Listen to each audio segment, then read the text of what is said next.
بسم الله الرحمن الرحيم الحمد لله رب العالمين ولا عدوان إلا على الظالمين والصلاة والسلام على أشرف الأنبياء والمرسلين اللهم ينفعنا بما علمتنا وعلمنا بما ينفعنا ربنا زدنا علما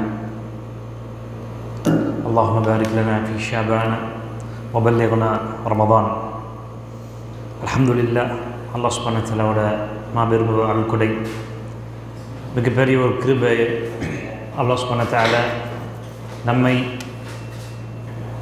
ஒரு புனித மாதத்தை அடைய வைக்கிறதுக்கான பாக்கியத்தை தயார் செய்து கொண்டிருக்கிறார். அல்ஹம்துலில்லாஹ், அல்லாஹ்வுக்கே எல்லா புகழும். மேலும் சலாம் சாந்தியும் கண்நாயகம் ஸல்லல்லாஹு அலைஹி வஸல்லம் மீதும் அன்னாரை பின்பற்றின உத்தம சத்திய சஹாபாக்கள் மீதும் பின்பு வந்த நல்லடியார்கள் மீதும் குறிப்பாக எங்களுக்கு கூடிய நம்மவர்கள் மீதும் என்றென்றும் உண்டாவட்டுமாக. கண்ணியமிக்கவர்களே, அல்ஹம்துலில்லாஹ், மனிதர்கள் பாவங்கள் பண்ணக்கூடியவர்கள். அது யாருக்கும் எந்த ஒரு மாற்று கருத்துமே கிடையாது. யாராவது ஒருவர் நான் பாவமே பண்ணலை என்று சொன்னால் அவனை விட மிகப்பெரிய ஒரு பாவி யாரும் இருக்க முடியாது. அப்படி பாவத்திலே மூழ்கி கிடக்கக்கூடிய நம்மை பாவத்தை எல்லாம் சுத்தப்படுத்த வேண்டும், அந்த மனிதனை புனிதப்படுத்த வேண்டும் என்பதற்காக இப்படிப்பட்ட நல்ல சந்தர்ப்பங்களை எல்லாம் அல்லாஹ் சுப்ஹானஹு வ தஆலா நம்ம கண்ணுக்கு முன்பு காமித்து கொண்டிருக்கிறான். அதுதான் மிகப்பெரிய ஒரு சந்தர்ப்பமான ரமதானோட மாதத்தை நாம் அடைய இருக்கின்றோம். அந்த மாதத்தை யார் ஒருவர் அடைந்து அதில் என்ன மார்க்கம் செய்ய சொல்லியிருக்கோ அதை முழுமையாக ஒருவர் செய்தால் நிச்சயமாக பாவியாக நுழைந்த ரமதானுக்கு ரமதான் உள்ளார பாவியாக நுழைந்த அந்த மனிதன் பாவங்கள்லாம் மன்னிக்கப்பட்டு ஒரு அப்பாவியாக அந்த மாதத்தை விட்டு வெளி வருவார். அதில் ஒரு இபாதத் தான் நோன்பு வைக்கிறது. அந்த நோன்பை பற்றி தான் படித்து கொண்டிருக்கிறோம். நோன்போட சட்டங்கள், நோன்புனா என்ன, நோன்போட வகைகள், நோன்பு மாதம் அல்லது ரமதானோட மாதம் அடையிறதுக்கான வழிமுறைகள் என்ன, நோன்போட தூண்கள் என்ன, அர்கானு சியாம், ஷுரூத்து சியாம், நோன்போட கண்டிஷன்ஸ் என்ன, அதே போல் நோன்போட கட்டாய ஃபர்துகள் என்ன, வாஜிப்கள் என்ன, சுன்னத்துகள் என்ன, இதையெல்லாம் நாம் பார்த்துட்டு இருந்தோம். இன்றைக்கி நாம் பார்க்க வேண்டியது வெறும் ரெண்டு தலைப்புகள் தான் பாக்கி இருக்கு. அல்ஹம்துலில்லாஹ். மக்ரூஹாத் சியாம், நோன்பில் தவிர்க்கப்பட வேண்டிய காரியங்கள். இப்போ தவிர்க்கப்பட வேண்டிய காரியம்ட்டு ஒன்று இருக்குது. முஃப்திராத்து சியாம் அப்படின்னு போன கிளாஸில் பார்த்தோம்.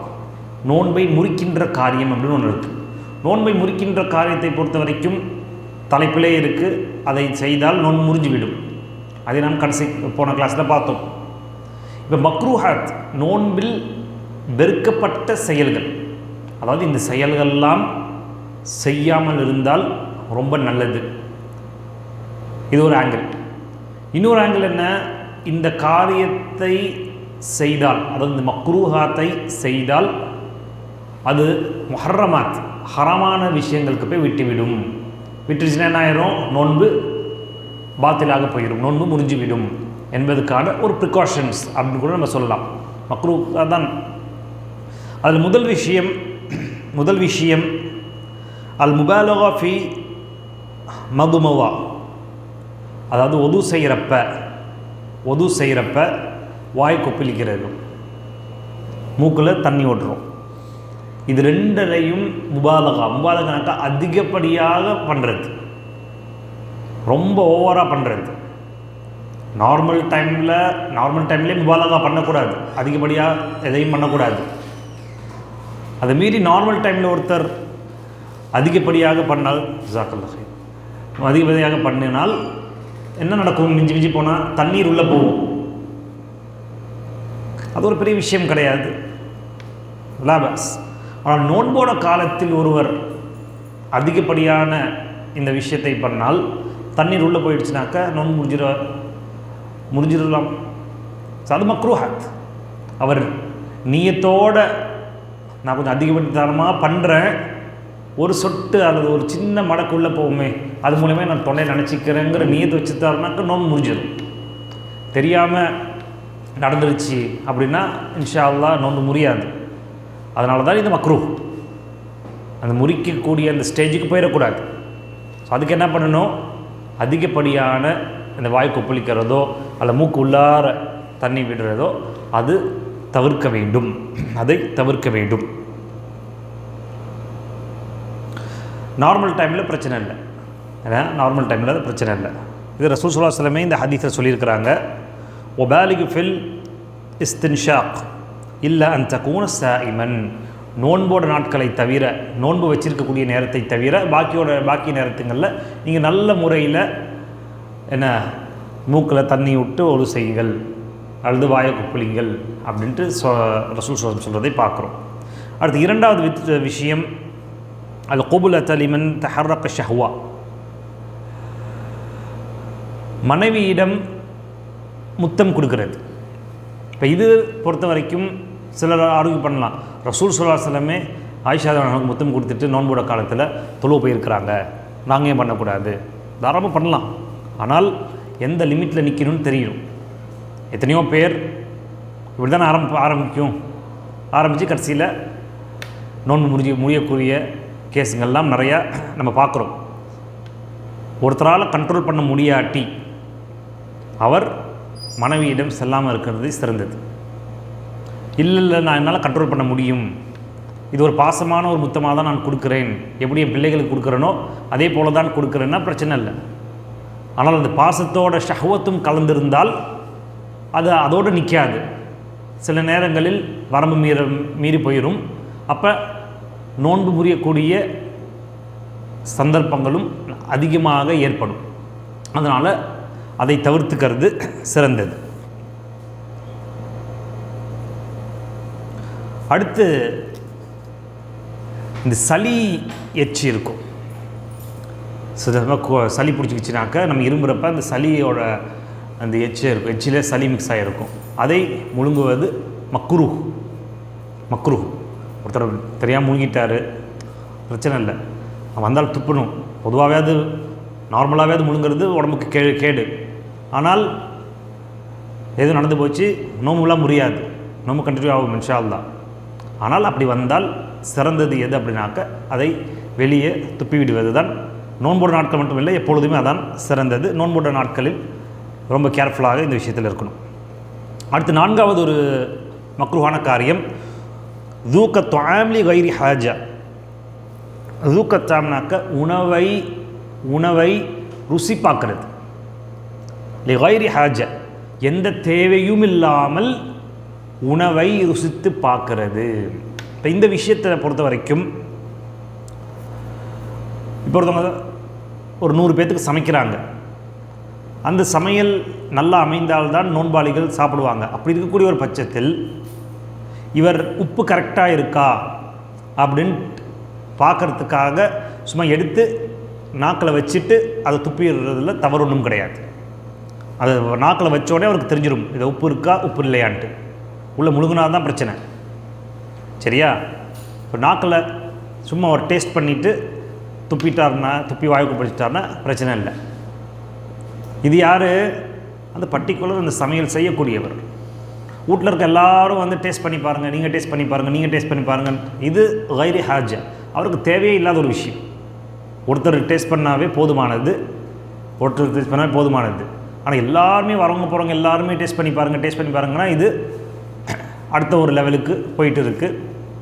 எனவே தேவையில்லாமல் ஈவன் அவரே கூட சமைக்கிறவரே கூட தெளிவாக இருக்காருன்னு வச்சுக்கோங்களேன். ஏன்னா ஒரு நல்ல சமையல் செய்யக்கூடியவருக்கு தெளிவாக தெரியும் எவ்வளோ உப்பு போட்டால் அல்லது எவ்வளோ இந்த மசாலாலாம் போட்டால் கரெக்டாக இருக்குன்ட்டு அவருக்கு தெரியும்.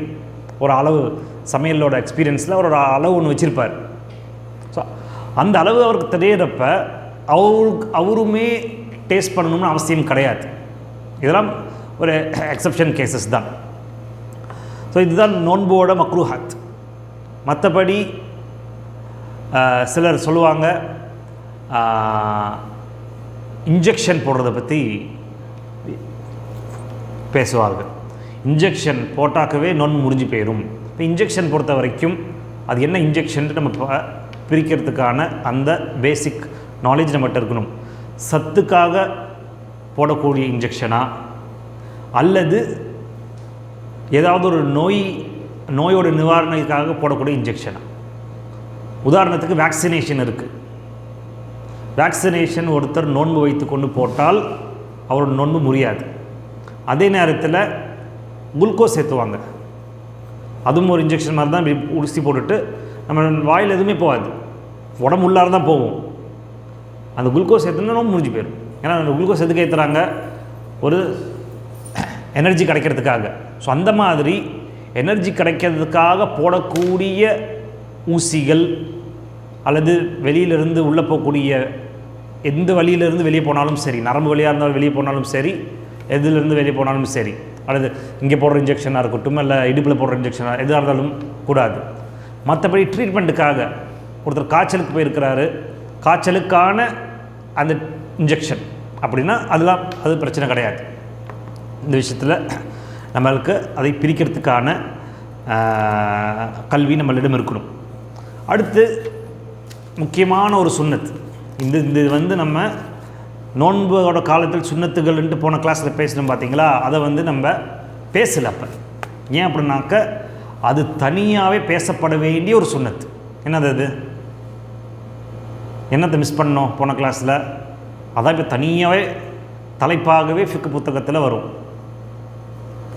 தஹர்ரக் கொஞ்சம் போன கிளாஸ் நம்ம பேசாத முக்கியமான சுன்னத்து அமல்கள்லாம் நிறையா பேசணுமே. குரான் ஓதணும், சதகாக்கள் கொடுக்கணும், நோன்பு வேலைகளுக்கு தான தர்மங்கள் கொடுக்கறது மிகப்பெரிய இன்னைக்கு அப்படி ஒரு அமல் இருக்கா என்று கேட்கக்கூடிய நிலைமைக்கு பலவீனமாக ஆகிட்டோம். முக்கியமான நோன்போட காலத்தில் பண்ணக்கூடிய ஒரு அமல் சதகா பேசியாச்சு. தராவி பேசிட்டோம். கேமல் அதிகமாக தொழுவணுங்கிறதுலாம் பேசணும். உணவு கொடுக்கறது அதையும் நம்ம பேசணும். இதெல்லாம் போன கிளாஸில் நம்ம பேசிட்டோம். பேசாத ஒரு முக்கியமான சுன்னத்தான ஒரு அமல், குறிப்பாக கடைசி 10களில் ஈத்திகாஃப். இது ரொம்ப முக்கியமான ஒரு அமல். எந்த அளவுக்கு முக்கியம்னாக்க ரசூல் ஸல்லல்லாஹு அலைஹி வஸல்லம் இது ஒரு ஃபர்து மாதிரி பண்ணிகிட்டு இருந்தாங்க. மரணிக்கும் வரைக்கும் ரசூல் ஸல்லல்லாஹு அலைஹி வஸல்லம் கடைசி 10 நாட்களில் அவர்கள் ஈத்திகாஃபில் இருந்தாங்க. ஸோ ஐத்திகாஃப் பொறுத்த வரைக்கும், ஐத்திகாஃப் அப்படின்னாக்க ஒரு இடத்துல தங்கிக்கொள்வது, ஒரு இடத்துல தங்குறது தான் அசல் ஈத்திகாஃப். குறிப்பாக ரசூல் ஸல்லல்லாஹு அலைஹி வஸல்லம் ரமதானோட மாதத்தில் கடைசி 10 பள்ளியில் தங்கிடுவாங்க. இதில் என்ன தெரிய வருதுனாக்கா, ஐத்திகாஃப் அப்படின்னாக்கவே பள்ளியில் தங்கிறது தான் ஈத்திகாஃப். இன்றைக்கி எத்தனையோ பள்ளிகளில் பெண்களுக்கும் தங்கிறதுக்கான அனுமதிகள்லாம் நம்ம ஊரில் நிறையா வச்சுருக்கிறாங்க. அந்த மாதிரி பெண்களும் தங்கலாம், இத்திகாஃபில் பெண்களும் இருக்கலாம். அந்த மாதிரி பெண்களும் இத்திகாஃபில் இருக்கலாம், ப்ரொவைடட் அவங்களுக்கான அந்த செக்யூரிட்டி, அந்த சேஃப்டி எல்லாம் இருந்தால் அவர்கள் தாராளமாக தங்கலாம். ஆண்கள் பொறுத்த வரைக்கும் இது கட்டாயம் கிடையாது, மாறாக வலியுறுத்தப்பட்ட சுன்னத்தான ஒரு செயல். காரணம், ரசூல் ஸல்லல்லாஹு அலைஹி வஸல்லம் கடைசி ரமதான் வரைக்கும் அவங்க வாழ்க்கையில் ஐத்திகாஃபில் இருந்திருக்கிறாங்க. இப்போ இந்த ஐத்திகாஃபுக்கான ஷுரூத், ஐத்திகாஃபுக்கான கண்டிஷன்ஸ் என்ன அப்படின்னு பார்த்தோம்னாக்க, பொதுவாக எல்லா இபாதத்துக்கும் நாம் சொல்லக்கூடிய ஃபிக்கு புத்தகத்தில் இருக்கக்கூடிய கண்டிஷன் தான் அவர் முஸ்லீமாக இருக்க வேண்டும். முஸ்லீம் அல்லாதவர்கள்ட்ட இருந்து ஐத்திகாஃப் இருந்தால் அதுக்கான நன்மைகள் அவருக்கு கிடைக்காது. இரண்டாவது, அவர் பைத்தியக்காரராகவோ அல்லது வேறு ஏதாவது குறைகள், மூல வளர்ச்சி இல்லாதவராக இருக்கக்கூடாது. நான்காவது, அல் ஹதசுல் அக்பர் என்று சொல்லக்கூடிய குளிப்பு கடமையானவராக அவர் இருக்கக்கூடாது. அப்படி ஒரு வேளை ஐத்திகாஃப் இருக்கிறப்ப குளிப்பு கடமையாகிற மாதிரி இருந்தால் அவர் உடனே போய் குளித்துட்டு வந்து விடணும். குளிப்பு கடமையோடு இந்த ஒரு மணி நேரத்துக்கு அப்புறம் நான் குளிச்சுக்கிறேன், 2 மணி நேரத்துக்கு அப்புறம் குளிச்சுக்கிறேன் அப்படின்ட்டு அவர் நேரத்தை கடக்கக்கூடாது. பெண்களாக இருந்தால் மாதவிடாய் ஏற்பட்டிருக்கக்கூடாது. ஒன்ஸ் மாதவிடாய் ஏற்பட்டுவிட்டால் ஐத்திகாஃப் முறிஞ்சிவிடும். அவங்க ஐத்திகாஃபை விட்டு அந்த பள்ளியை விட்டு வெளியேறிவிட வேண்டும். எதுக்காக ரசூல் ஸல்லல்லாஹு அலைஹி வஸல்லம் ஐத்திகாஃபில் இருங்க என்று சொல்கிறாங்க? அதாவது காரணம் வேணும்ல, நன்மை, அது வேறு விஷயம். ஓகே, அதை மாற்றுக்கிறது கிடையாது. ஐத்திகாஃப் இருக்கிறவங்களுக்கு கண்டிப்பாக நன்மைகளை எல்லாம் தந்துடுவான், எல்லா வக்தும் கிடச்சிரும், அதெல்லாம் இருக்குது. ரசூல் ஸல்லல்லாஹு அலைஹி வஸல்லம் சொன்ன காரணம் என்ன?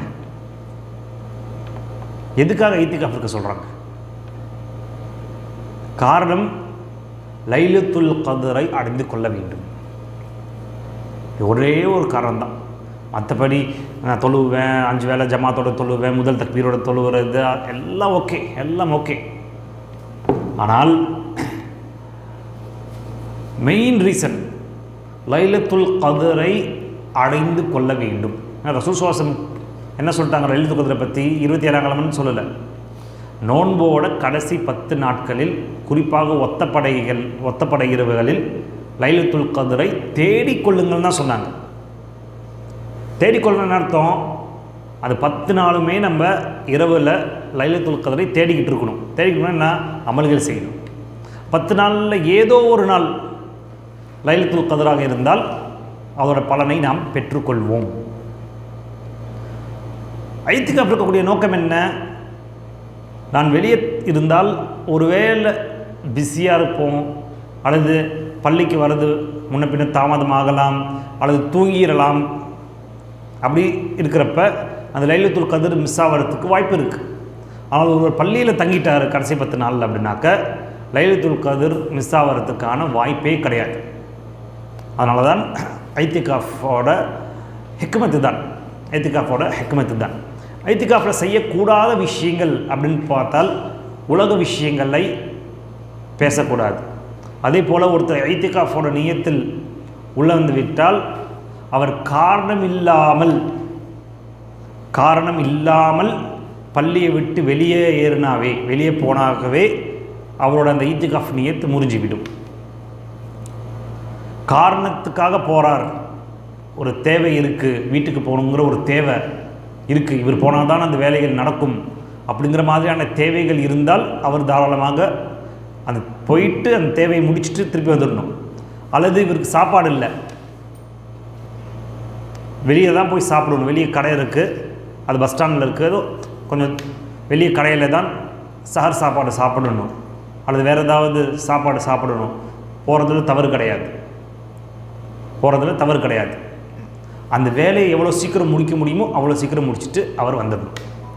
அடுத்து ஒரு கேள்வி வரும், ஐத்திகாஃபோட அவுகாத் நேரம் என்ன? கடைசி 10 நாளும் ஒருவர் இருக்கிறது தான் ஐத்திகாஃபா, அல்லது ஒரு நாள் அல்லது 2 மணி நேரம் 3 மணி நேரம் ஏதாவது லிமிட் இருக்கா அப்படின்னு பார்த்தால் ரசூல் ஸல்லல்லாஹு அலைஹி வஸல்லம் வழிமுறை என்ன அப்படின்னாக்க, கடைசி 10, அதாவது நோன்போட 20வது நோன்பு மக்ரிப், 20வது நோன்பு மக்ரிபிலிருந்தே கடைசி 10 இரவுகள் ஆரம்பித்து விடும். ஸோ அந்த மக்ரிபுக்கு முன்னாடியே பள்ளியில் போய் தங்கிட்டு பெருநாள் பிறை எப்போ அறிவிக்கிறார்களோ அப்போ வெளியே வருது. இதுதான் 10 நாள். இதுதான் சிறந்தது, அஃதல். ஏன்? ரசூல் ஸல்லல்லாஹு அலைஹி வஸல்லம் அப்படி தான் பண்ணியிருக்கிறாங்க, சஹாபாக்கள் அப்படி தான் பண்ணியிருக்கிறாங்க. சரி, இப்படி தான் பண்ணணுமா அப்படின்னா அதை குறைச்சிக்கலாமா? நான் ஒரு 5 நாள் இருக்கிறேன், எனக்கு லீவ் 5 நாள் தான் கொடுத்துருக்குறாங்க, 5 நாள் இருந்துக்கிறேன்னா தாராளமாக இருக்கலாம், 2 நாள் தாராளமாக இருக்கலாம். ஸோ குறைந்தபட்சம் இவ்வளோ தான் இருக்கணும் அப்படின்ட்டு எந்தவித என்ன சொல்கிறது ஒரு ரூலிங்ஸ் கிடையாது. மாறாக ஒரு 2 மணி நேரம் ஒருத்தரால் இருக்க முடியும் அப்படின்னா அது நியத்தோட. ஒருத்தர் இஷாலேருந்து ஃபஜ்ர் வரைக்கும் நான் இருக்கிறேன்ட்டு இருக்கிறார் ஒரு நாள், அடுத்து இஷாலேருந்து கியாமுல் லைல் முடிகிற வரைக்கும் அந்த 3 மணி வரைக்கும் நான் இருக்கிறேன் அப்படின்னு ஒருத்தர் நியத்தோட பள்ளிக்கு போகிறார் அப்படின்னா அதுவும் ஐத்திகாஃபில் சேர்ந்துவிடும். எனவே இதுலேருந்து நம்மளுக்கு என்ன தெரியுது அப்படின்னாக்க, குறைந்தபட்சம் அளவு ஒரு நாள் இருக்க வேண்டும் அப்படிலாம் ஒன்றும் கிடையாது. அவரால் எவ்வளோ முடியுமோ அவ்வளோ அவர் ஐத்திகாஃபில் இருந்து கொள்ளலாம். அதிகபட்சம் நமக்கெல்லாம் தெரியும், பெருநாள் பிறை தெரியும் வரைக்கும் இத்திகாஃப் இருக்கிறது. அதான் அதிகபட்சம்.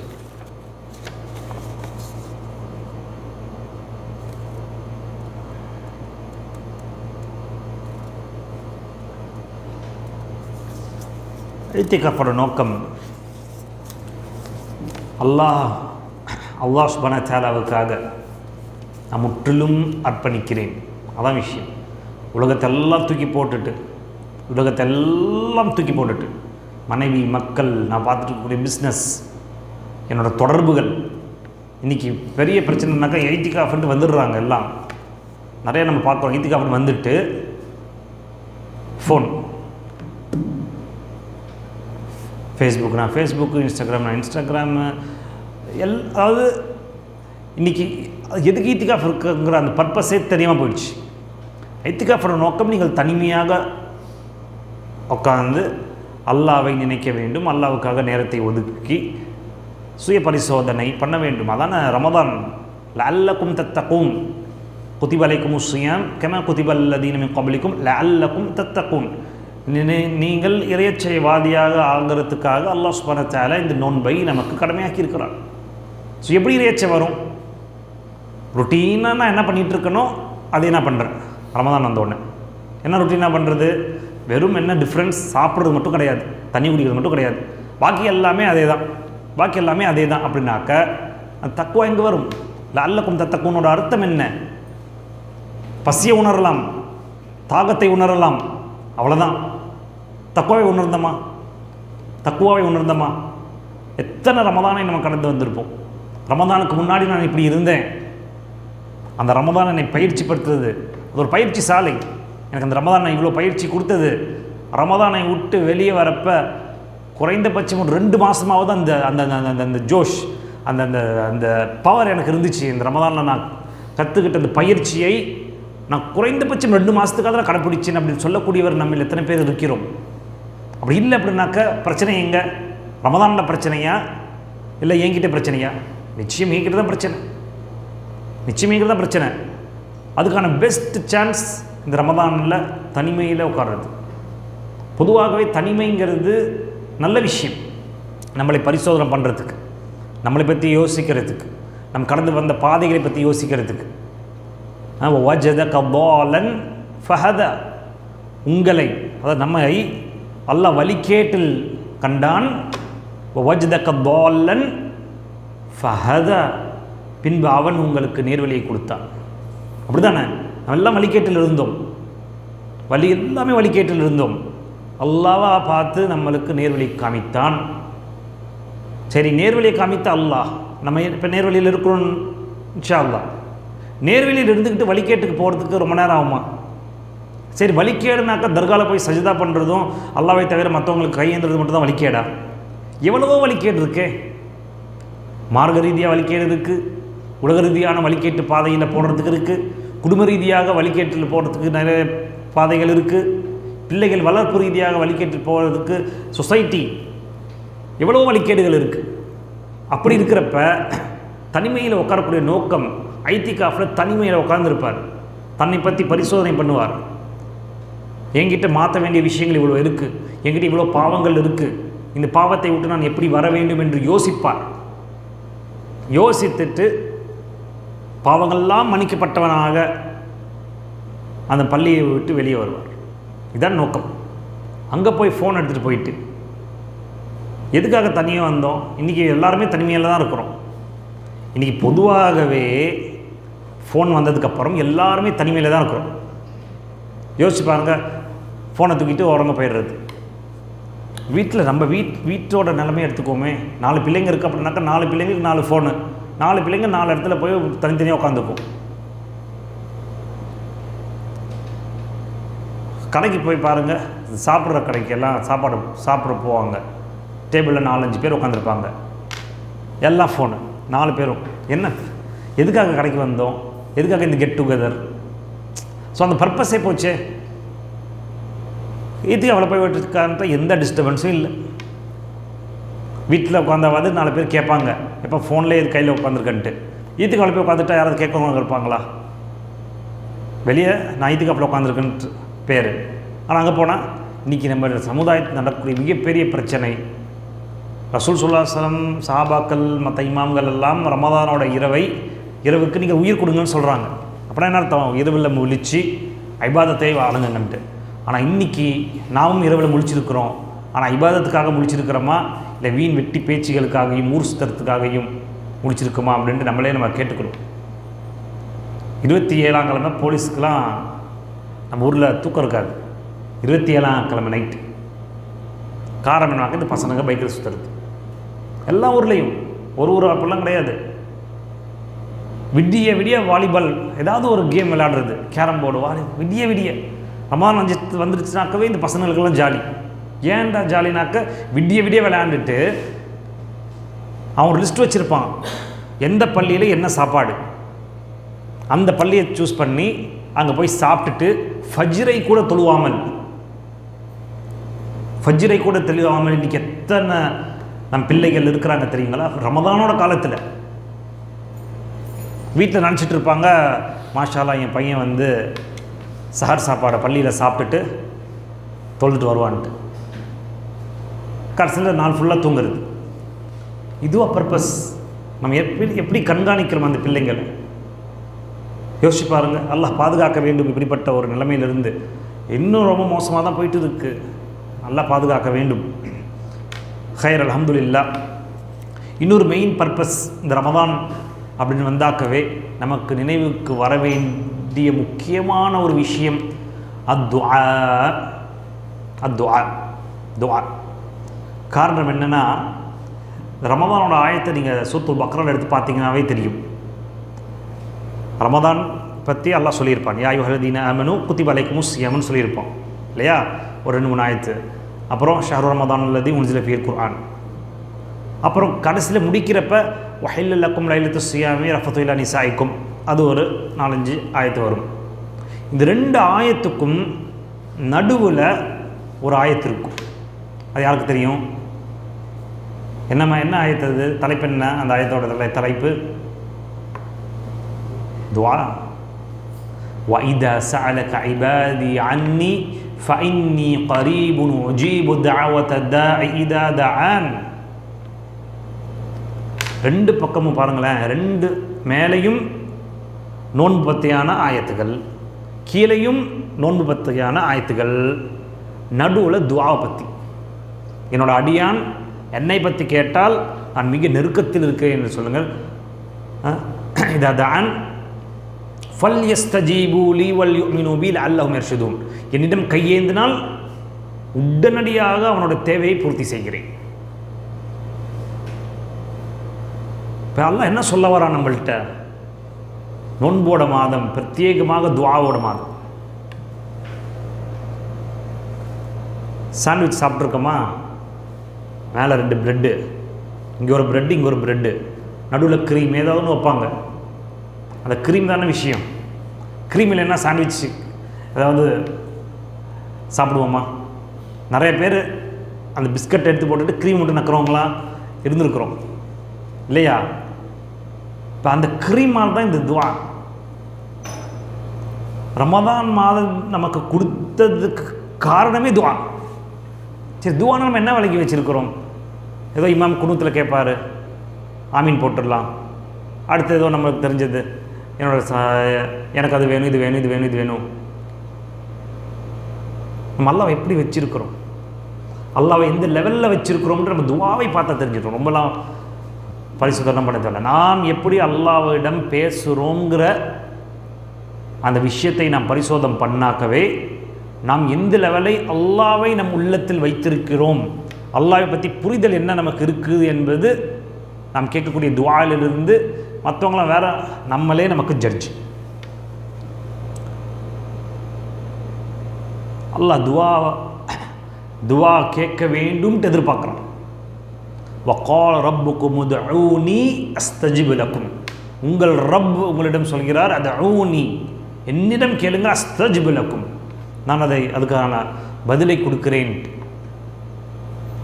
அதே போல் யார் நோன்பு வைத்திருக்கிறார்களோ அவர் நோன்பு முடிக்கும் வரைக்கும் அவர் துஆ கபூலாக்கப்படும் என்று ரசூல் ஸல்லல்லாஹு அலைஹி வஸல்லம் சொல்கிறாங்க. இது ரமதானில் மட்டுமல்ல, இப்போ நோன்பு வச்சாலும் நாளைக்கு நோன்பு வச்சாலும் இந்த ஹதீஸில் வந்துடும். அந்த ரமதானுக்கு மட்டும் வச்சுருக்கோம், அப்படி கிடையாது. பொதுவாக நோன்பாளியார் துவாக்கள் நோன்பு முடிக்கும் வரைக்கும் அவர் துவாக்கள் ஏற்றுக்கொள்ளப்படும். துவா எப்படி கேட்கறது? அல்லாஹ்ட்ட எப்படி கேட்கறது? அல்லாஹ்வை முதல்ல புகழ வேண்டும். வஜதக ضالًا فهدى பார்த்தோம் இல்லையா? நம்மை வழிகேட்டிலிருந்து நேர்வழி கொண்டு வந்ததுக்காக அல்லாஹ்வை நம்ம புகழ வேண்டும். ஏன்னா எத்தனையோ பேர் இன்னும் வழிகேட்டில் தான் இருந்து கொண்டிருக்கிறார்கள். எத்தனையோ பேர் நோன்போட மாதம் அடைந்தும் அவர்களால் ஒரு நோன்பு கூட வைக்காதவர்களாக நம்மளை சுற்றி வாழ்ந்து கொண்டு தான் இருக்கிறார்கள். எத்தனையோ பேர் நோன்போட மாதம் அடைந்து கொண்டும் அவர்களோட உடல்நிலை காரணத்தினால் அவர்களால் நோன்பு வைக்க முடியவில்லை. அவர்களோட உடல்நிலை காரணத்தினால் நின்று நிறைய நேரம் வணங்க முடியவில்லை. அவர்களோட உடல்நிலை காரணத்தினால் இன்றைக்கி எத்தனையோ பேர் நாம் பக்கத்தில் சஜிதா செய்ய முடியல, சேரில் உட்காந்து தொழுகிறாங்க. சஜிதா செஞ்சு பல வருஷங்கள் ஆயிடுச்சு. அல்லாஹ் அப்படியே வச்சுருக்கான் நம்மளை. எவ்வளோ சஜிதா செய்ய விடுறான், கண் பார்வையை கொடுத்துருவேன். இதுக்கெல்லாம் அல்லாஹ்வுக்கு நாம் நன்றி செலுத்த வேண்டும். இந்த தருணத்தில், இந்த நோன்போட தருணத்தில் நம்ம நன்றி செலுத்தவில்லை என்றால் அதில் எப்போ நன்றி செலுத்த போகிறோம்? யோசிச்சு பாருங்கள். நோன்போட முக்கியமான ஒரு விஷயம் அல்லாஹ்வை நெருங்குவது, அது மூலமாக அல்லாஹ்வை நெருக்கத்தை பெறுவது. அல்லாஹ் கேட்டால் சந்தோஷப்படுறான், கேட்காவிட்டால் கோவப்படுறான். மனுஷங்களை பாருங்கள், கேட்டால் கோவப்படுவான், கேட்காவிட்டால் தான் சந்தோஷப்படுவான். அப்படியே ஆப்போசிட். காரணம் என்ன? அவன் ரப், நம்மெல்லாம் அவனோட அடிமைகள். அந்த ருபூபியத்தை உணர்ந்து, அல்லாஹ் என்னோட ரப், அந்த ருபூபியத்தை உணர்ந்து அல்லாஹ்விடம் நாம் பேசுறது, அதான் துஆ. அல்லாஹ்வுக்கு நன்றி செலுத்துறது. நீங்கள் ஹரமைன்லலாம் துஆ கேட்குறதெல்லாம் பார்த்தீங்கன்னாக்க ஒரு 5 நிமிஷம் அல்லாஹ்வை புகழ்வாங்க. அதுக்கப்புறம் தான் மற்ற தேவைகள்லாம். அல்லாஹ் புகழ்றதை விரும்புகிறான். அதனால தான் அவனோட கலாமை அல்ஹம்துலில்லாஹி ரப்பில் ஆலமீன்ட்டு ஆரம்பிக்கிறான். தன்னை ஒருவர் புகழ வேண்டும் என்று அல்லாஹ் விரும்புகிறான். அவரை அல்லாஹ்வை புகழ்ந்தோம் என்றால் அல்லாஹ் நாம் கேட்ட தேவைகள் எல்லாத்தையும் நிறைவேற்றி கொடுக்குறான். நாம் அல்லாஹ்வை நினைவூட்டுறோம் என்றால் அல்லாஹ் நம்மை நினைவேற்றுகிறான் மலக்குமார்கள் மத்தியில். அந்த அளவுக்கு துஆ முக்கியமானது. அதனால தான் யாரோ ஒரு நல்ல அறிஞர் அல்லது சஹாபின்னு நினைக்கிறேன், உமர் ரலியல்லாஹு அன்ஹு நினைக்கிறேன், அல்லாஹு ஆலம், என்ன சொன்னாங்க அப்படின்னாக்க, நான் துஆ கேட்டால் கபூல் ஆகுமா கபூல் ஆகாதா என்பது சந்தேகம்லாம் எனக்கு கிடையாது. நிச்சயம் கபூல் ஆகிவிடும், அதான் நம்பிக்கை. அதான் எல்லாத்துக்கும் இருக்க வேண்டும், நமக்கு எல்லாத்துக்கும் அதான் இருக்க வேண்டும். நான் கையேந்தினால் நிச்சயம் கபூல் ஆகி வேண்டும் என்று எனக்கு நல்லா தெரியும். ஆனால் துஆ கேட்பனா மாட்டேனாங்கிறது தான் டவுட்டாக இருக்குங்கிற மாதிரி இந்த ஒரு ஆங்கிளில் சொல்கிறார். இப்போ நமக்கு யாருக்காவது டவுட் இருக்கா? அல்லாஹ் நம்ம துவா கபூலேக்குவானா மாட்டானான்னு? இல்லை. ஆனால் எத்தனை பேர் துவா கேட்குறோம்? நம்ம எவ்வளோ பிளான் பண்ணுறோம். சரி, இன்றைக்கி துவா கேட்கணும்னு பிளான் பண்ணுறோம். நோம்பு 1 முடிஞ்சிருச்சு, ஒரு நோம்பு முடிஞ்சிருச்சு, பாக்கி 29 இருக்குது. நாளைக்கு இஃப்தாருக்கு முன்னாடி உட்காந்து அசருக்கு அப்புறம், அசர்லேருந்து நான் துவா கேட்க போகிறேன் அப்படின்னு நீயே தோப்பார் மனுஷன். சரி, அப்போ தான் அசருக்கு அப்புறம் ஏதாவது ஒரு புதுசாக ஏதாவது பிரச்சனை வரும், அல்லது யாராவது இஃப்தாருக்கு கூப்பிட்டுருப்பாங்க. இப்படியே போய் போய் போய் கடைசி 10 வந்துடும். கடைசி 10 நான் துவா கேட்க போகிறேன். கடைசி 10 ஒரு 5 நாள் போயிடும். ஆஹா, இன்னும் 5 நாள் தான் பாக்கி இருக்குது, லைலத்துல் கத்ர் இன்னும் 5 நாள் பாக்கி இருக்குது, இரவில் உட்காந்து நான் துவா கேட்குறேன் அப்படின்னு ஒருத்தர் வருவார். மனுஷன் யோசிப்பான். இரவில் உட்காந்தோடனே அப்போ தான் ஏதாவது ஃபோன் வரும், இல்லைன்னா ஏதாவது மெசேஜ் வரும், இல்லைன்னா யாராவது வாங்க அங்கே போய் சாப்பிடலாம், அங்கே புது ஆஃபர் போட்டிருக்கான். ஒரு ஆஃபர் போட்டால் எப்படி ஓடுறோம்? அல்லாஹ் மாதம் முழுக்க ஆஃபர் கொடுக்குறோம். அப்புறம் துவாவை எப்படி கேட்குறீங்க? இந்த உபதேசம் முதல்ல எனக்கு, பிறகுதான் உங்களுக்கு. எனக்கே நான் பக்குவப்படுத்துக்கிறதுக்காக நான் சொல்லிக்கிட்டு இருக்கேன். ஏன்னா துவாவோட மாதத்தில் தனிமையில் உட்காந்து துவா கேட்கணும். 5 நிமிஷம் கேட்டாலாம் நம்ம கண்ணில் தண்ணி வராதுங்க. எவ்வளோ நேரம் கேட்போம், எவ்வளோ நேரம் பேசுறது?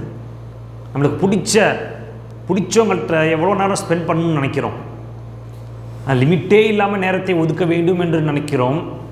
ஆனால் நமக்கு எல்லாமே நாம் கேட்காமல் கொடுத்து கொண்டிருக்கக்கூடிய ரப்புல் ஆலமீனிடம் 5 நிமிஷம் கேட்டால் போதுமா?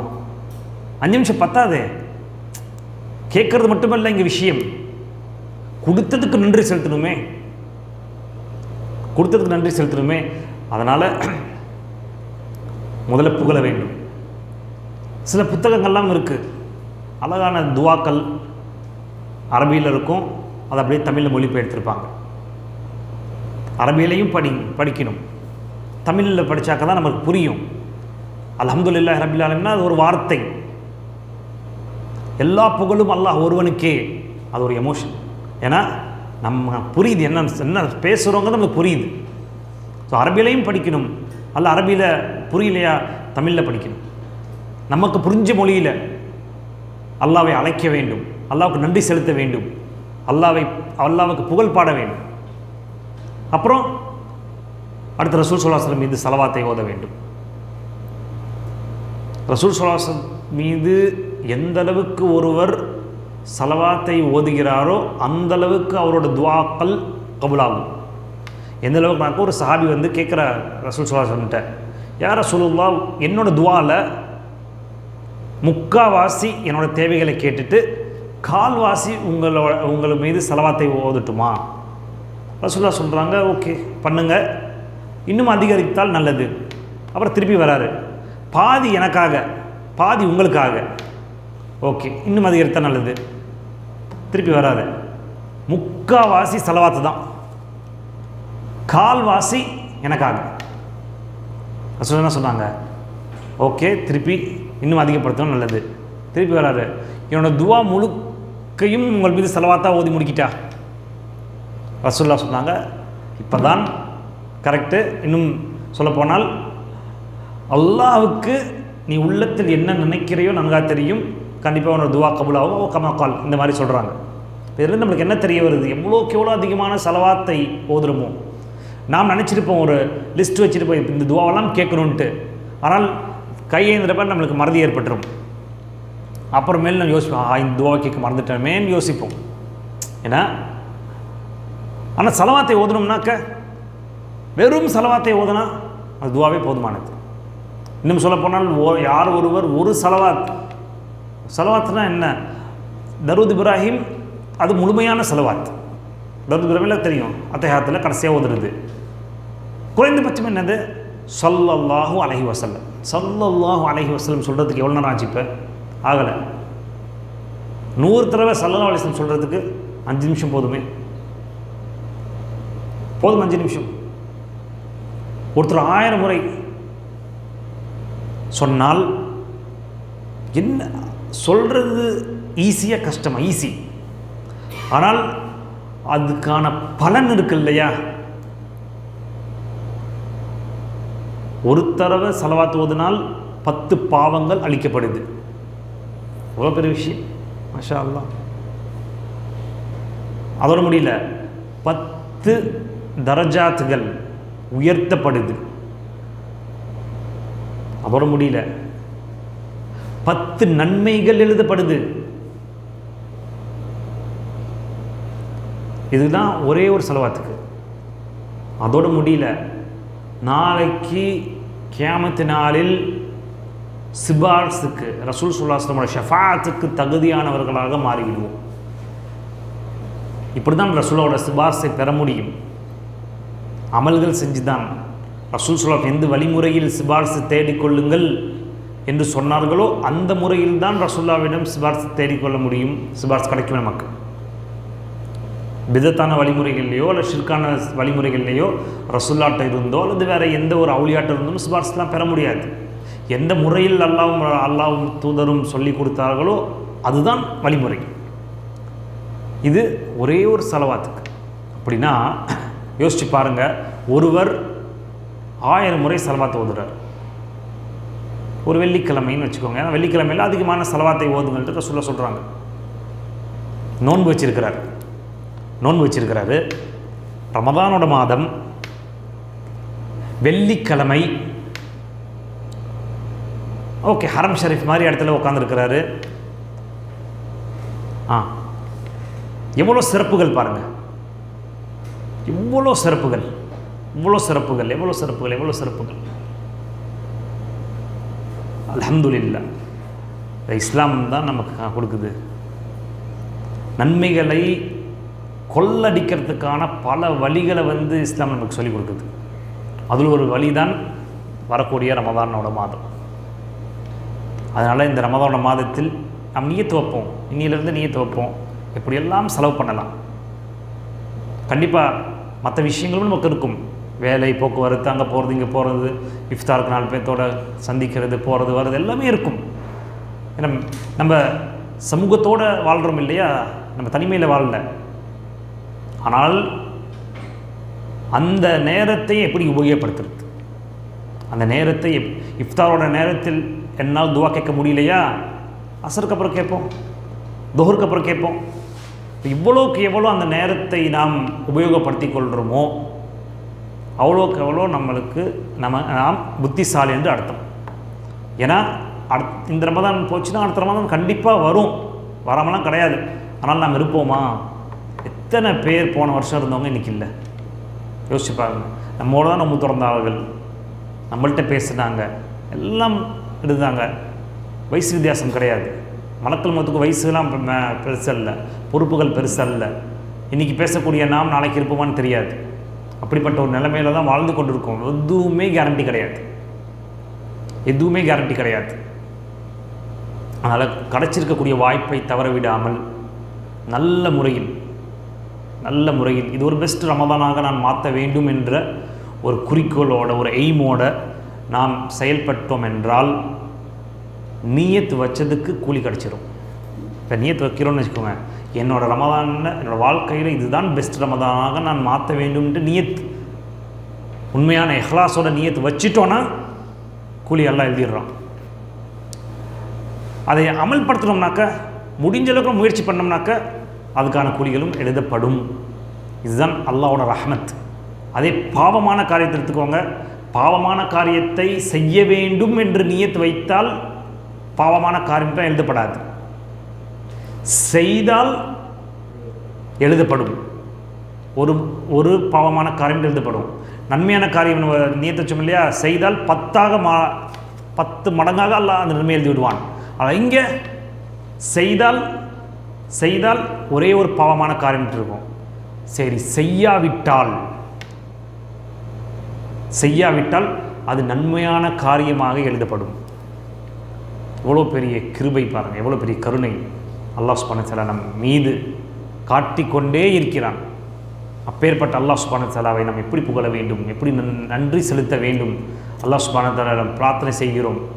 அப்படிப்பட்ட ஹக்கான ஒரு நன்றியை, உண்மையான இஹ்லாஸான ஒரு நன்றியான ஒரு அடிமையாக அல்லாஹ் சுப்ஹானஹு வ தஆலா இன்னையும் உங்களையும் ஆக்க வேண்டும். அல்லாஹ் மேலே சத்தியமிட்டு சொல்கிறேன் சகோதரர்களே, நம் வாழ்க்கையில் எவ்வளவோ காலங்களை கழித்திருக்கிறோம். சிலர் 30, சிலர் 40, சிலர் 50, சிலர் 60. ஆனால் அல்லாஹ் மேலே சத்தியமிட்டு சொல்கிறோம், அல்லாஹ் பொருத்தமான ஒரு வாழ்க்கையை 1 மணி நேரமாவது நாம் வாழ்ந்திருப்போமா என்றால் நிச்சயமாக வாழ்ந்திருக்க மாட்டோம். அது நாமே நமக்கு சாட்சி, வேறு யாரையும் பார்க்கலாம் தேவை கிடையாது. இது வேறு யாரை நோக்கியும் நான் சொல்லவில்லை, நமக்கே நாம் சாட்சி. 1 மணி நேரமாவது அவன் எப்படி வாழ வேண்டும், அல்லது நபி ஸல்லல்லாஹு எப்படி வாழ வேண்டும் என் உம்மத்தார்கள் என்று நினைத்த மாதிரி வாழ்ந்தோம் என்றால் வாழவில்லை. அது நம்மள்கிட்ட இருக்கக்கூடிய குறை. அதை உணர்ந்து அல்லாஹ்விடம் பாவமன்னிப்பை அதிகமாக கேட்டு நாம் நல்ல முறையில் எதிர்வரக்கூடிய நாட்களை, புனித நாட்களை உபயோகப்படுத்த வேண்டும் என்று அல்லாஹ்வை பிரார்த்தனை செய்கிறேன். ஜஸாக்குமுல்லாஹ் ஹைரா. அஸ்ஸலாமு அலைக்கும் வரஹ்மத்துல்லாஹி தஆலா வபரகாத்துஹு.